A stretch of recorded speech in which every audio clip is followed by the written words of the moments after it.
İnanmak insanın doğasına zıt mı yoksa tam tersi mi? Bugünkü özetimiz işte bu soruyu merkeze alan bir metin üzerine. Ve bakın bu metin çok net bir şey söylüyor. İnanmak diyor, sonradan öğrendiğimiz bir şey değil, bizim adeta fabrika ayarlarımızın bir parçası. Hani fıtrat deriz ya, işte tam olarak o. Peki bu argümanı nasıl destekliyor? Birincisi, inanma ihtiyacının doğuştan geldiğini söylüyor. Yani bize sonradan eklenen bir şey değil.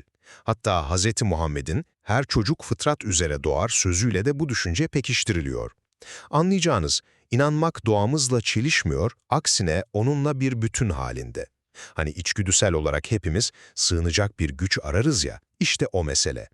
Gelelim ikinci noktaya ki bu bence daha da iddialı. Metin, inançsızlığı sadece bir yoksunluk olarak görmüyor. Kişinin kendi doğasıyla, o bahsettiğimiz fıtratla savaşması olarak tanımlıyor. Ve bu içsel çatışmanın da sürekli bir huzursuzluk, bir kaygı yarattığını belirtiyor. Hatta diyor ki, eğer o öz, o yaratılış bozulmamışsa, akıl zaten insanı yüce bir varlığın düşüncesine götürür. Peki, son olarak, inanmanın insana ne kattığına bakalım. Metne göre inanç, müthiş bir anlam ve güç kaynağı.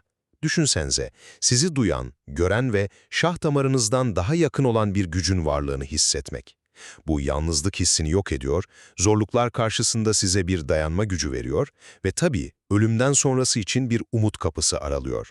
Kısacası metnin vardığı sonuç şu: İnanmak, insan ruhu için su kadar temel bir ihtiyaç ve varoluşsal arayışımızı anlamlandıran en doğal yol.